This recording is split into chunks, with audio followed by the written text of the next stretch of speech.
Everything goes according to the plan, and he successfully gets everyone inside the jeep. The dragon shows up at the last minute and throws fire, due to which Eddie's youngest son, who was about to hop inside the jeep, gets killed.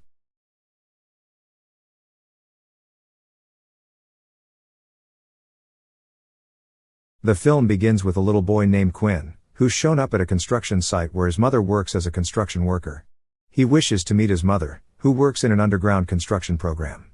He pays a visit and talks to her mother for a while, but she has to get back to some digging, so she tells Quinn to leave and get home safely. On his way out, he hears a man cussing at his mother only because she was making him go inside a tunnel he was afraid of. Quinn goes to that man and tells him that it's highly unethical and disrespectful to say bad stuff to a person just because they gave you a task you cannot do. The man's ego is hurt, so he dares Quinn to go inside the tunnel instead of him. Quinn takes the torch and fearlessly crawls inside the cave. He thinks he's touching the muddy walls, but in reality, he's touching the scales on a dragon's back. As he keeps stroking his hand on the dragon's back, thinking it's just a weird textured wall, the dragon spits a small fire near his feet. When Quinn looks up, he becomes scared to see the face of a dragon, which looks terrifying. The dragon spits its saliva on Quinn's face, which causes him irritation.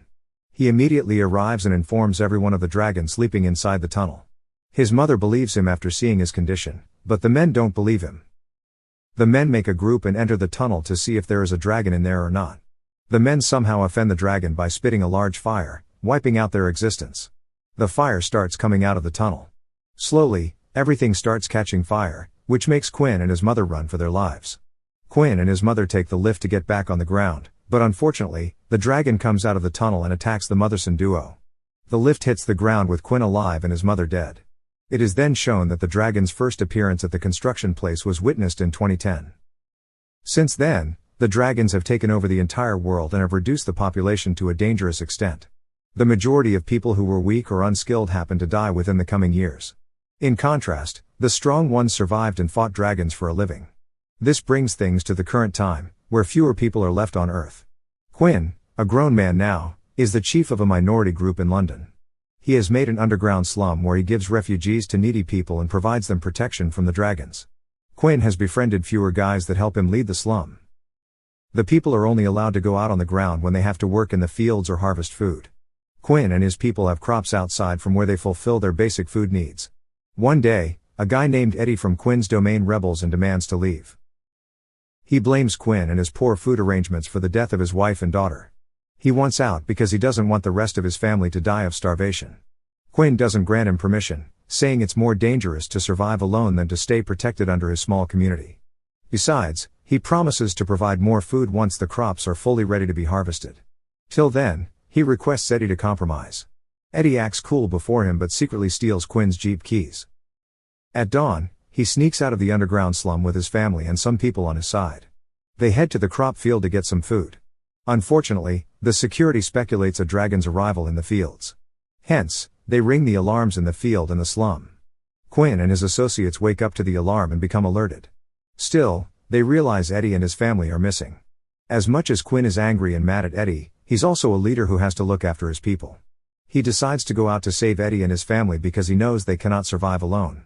Quinn is intelligent enough to trace them through his jeep. He reaches outside the fields and starts a fire in all 4 directions outside the fields. Though this was dangerous and could have destroyed their crops, they took a year to prepare. Quinn still takes the risk and successfully deceives the dragon because the fire creates thick smoke, which makes the dragon unable to see anyone. Meanwhile, Eddie and his people think the dragons have started the fire and become fearful. They pray to the Lord, knowing they cannot be saved. Thankfully, Quinn shows up in his heat-resistant suit. He assists them back to his jeep, where he can return them to the slum. Everything goes according to the plan, and he successfully gets everyone inside the jeep. The dragon shows up at the last minute and throws fire, due to which Eddie's youngest son, who was about to hop inside the jeep, gets killed. Everyone gets back and mourns the lost soul, but Quinn is mad at Eddie for making such a poor decision that his son was killed in the fields. The scene then shifts to the next day, where a few people appear in army tanks outside Quinn's domain. Quinn's security goes to talk to them. The group leader, Wan Zan, comes out of his panzer and asks the security to see their chief instead. Quinn and his associates come out to pay a visit. Wan Zan states that he and his group are warriors who fight dragons for a living. They want to make the world dragon-free like it once was. Unfortunately, in all this time, they've lost a lot of food and weapons. He proposes to Quinn that he takes him and his group as his refugees and provides them shelter for some time. He further shows a dragon's teeth that he's wearing as a necklace. To solidify his image of a warrior, he says he defeated a dragon and pulled out one of his teeth. Quinn takes the tooth in his hand and believes the guy isn't lying about his work, so he joins hands with him and takes him in. Quinn gets slightly attracted to a girl named Alex from the new group. She's a pilot who flies helicopters and helps in the dragon slaying operations. Quinn curiously asks how they kill such giant and vicious dragons. Wan Zan and Alex say that they fly the helicopters close enough to the dragon's heads so that the warriors can jump on the dragon's heads and slay them. In the next scene, the security guards suspect another dragon's attack by using their telescopes. They immediately ring the alarms in the underground slum, now alerting Wan Zan and his fugitives. Quinn and his men and Wan Zan and his men join hands and hit the road to slay the dragons together. Wan Zan sends 3 of his fugitives on bikes before them. They are sent to plant a radar-like machine in the fields where the dragons are about to appear. The machine is divided into 3 poles and requires its placement in the ground in the shape of a triangle, or else it won't work. The first 2 bikers successfully plant their poles on the right spots, but the 3rd rider tips over his bike and dies. Wan Zan tries to communicate with the 3rd rider to ask for his status through the walkie-talkie, but he doesn't get a response. Luckily, Quinn arrives there and talks to Wan Zan, who instructs Quinn about the right placement of the 3rd radar pole. Soon, Wan Zan suspects the main dragon heading toward the mountain behind which Quinn was working on the radar. It is then shown that Alex is flying the chopper, where she yells at a guy to become the bait for the dragon. She makes the guy jump before the dragon and gives him the bait. The man does as he's told and diverts the dragon's attention. Soon, he opens his parachute and flies out of the dragon's sight. Now, 2 other men of Wan Zan jump out of the chopper and trap the dragon in their net.